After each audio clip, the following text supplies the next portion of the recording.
Black CEO stereotyped at bank. Teller regrets her words when she finds out who he is. Michael Jones adjusted his tie as he stepped into the cool, polished interior of Crestwood Bank in Denver. The morning had been brisk but efficient. This was supposed to be his final stop before heading back to the office. His leather briefcase swung lightly at his side as he approached the sleek marble counter. Behind the glass stood a young woman with a name tag that read Lisa. Her hair was pinned back with precision, her expression carefully neutral. "Good morning," Michael said pleasantly, sliding a crisp check and a stack of bills through the slot. "I'd like to make a deposit." Lisa glanced at the check, then at him. Her eyes lingered a beat too long before narrowing slightly. "This line is for business clients only," she said, nodding toward the other line filled with customers. "I am in the right place," Michael replied with an easy smile. "This is a business account."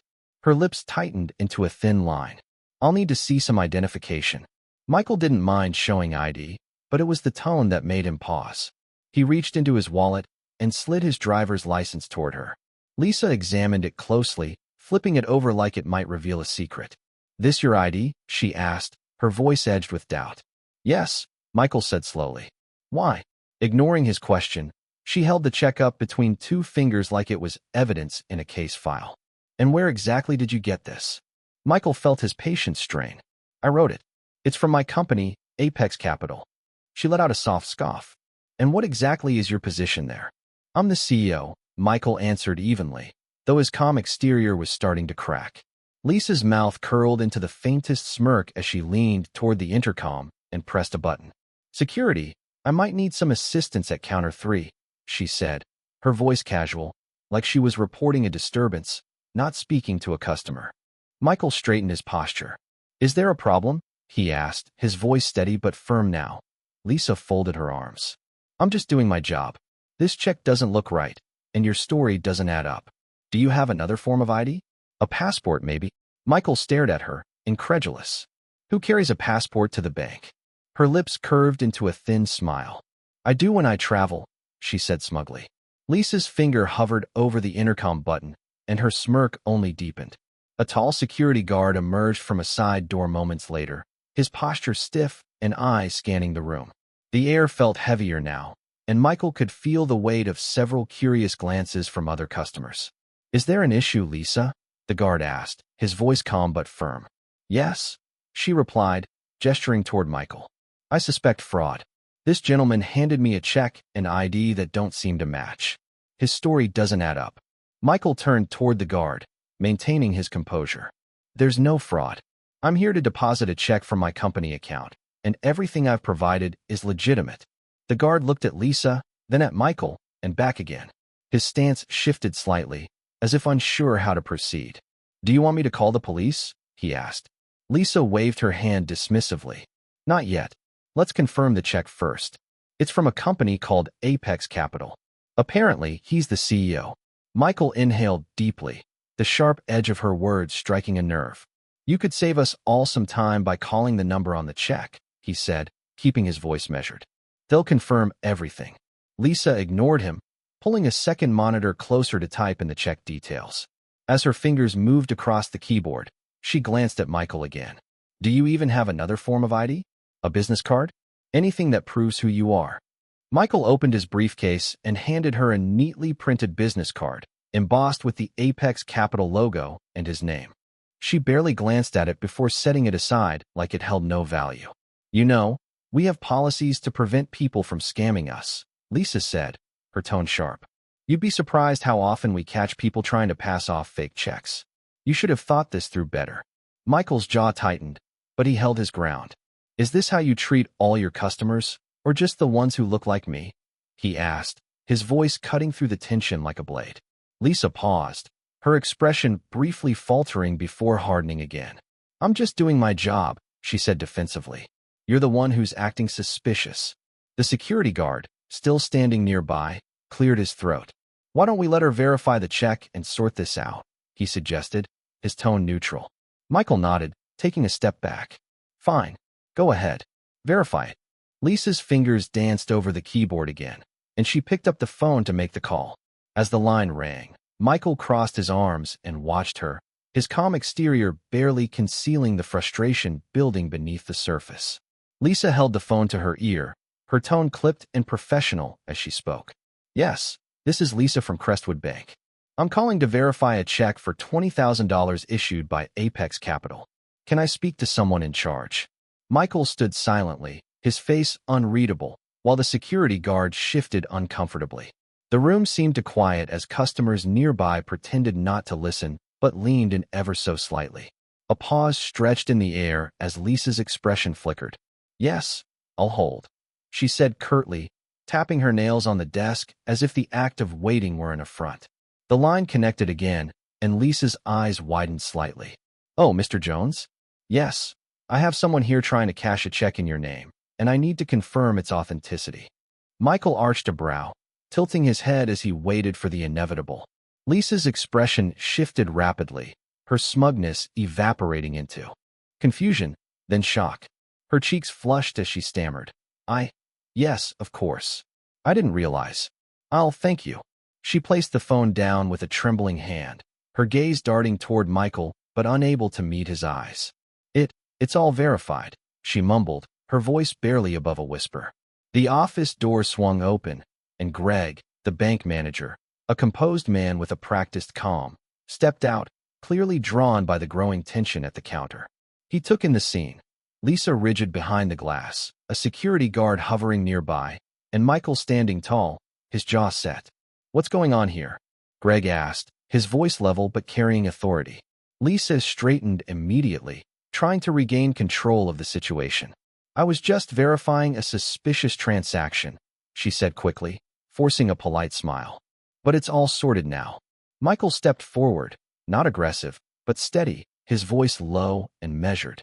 "What she means," he said, "is that she falsely accused me of fraud, questioned my identity without cause, and treated me like a criminal based on nothing more than her assumptions." Greg's brow creased as he turned to Lisa.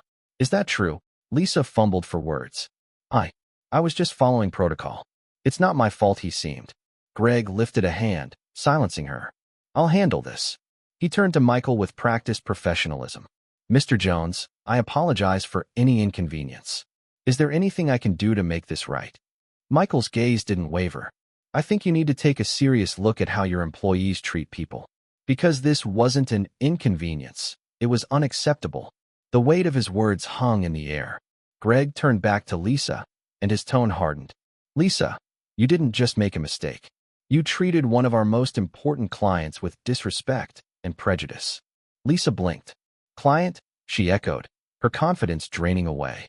Greg nodded toward Michael. "This is Michael Jones, the CEO of Apex Capital. Bank handles millions in transactions for his company. And you just accused him of trying to cash a fraudulent check from his own business." The blood drained from Lisa's face. I didn't know," she stammered. "I was just doing my job." Michael's voice cut in, smooth but edged with steel. "No, you weren't doing your job. You were making judgments. I gave you everything you asked for, but it didn't matter, because you'd already decided I didn't belong here." Lisa opened her mouth to respond, but no sound came out. Greg exhaled slowly, the disappointment in his expression unmistakable. He turned back to Michael.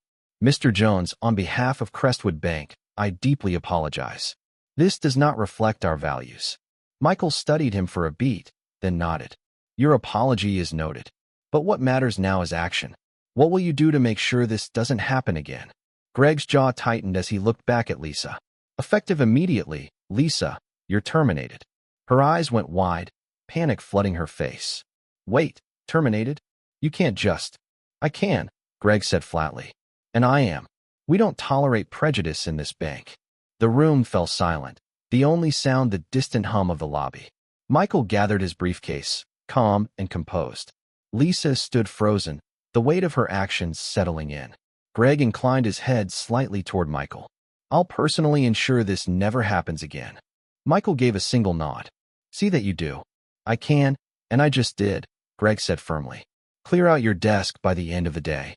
Lisa's lips quivered as she looked at Michael, hoping for some kind of reprieve, but Michael's expression remained steady, offering no sympathy.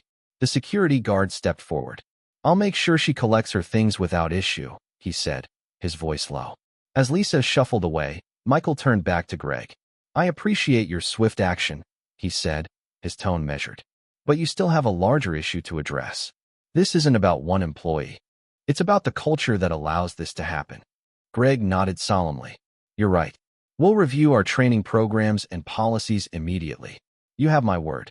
As Lisa disappeared from sight, Greg motioned toward the private office.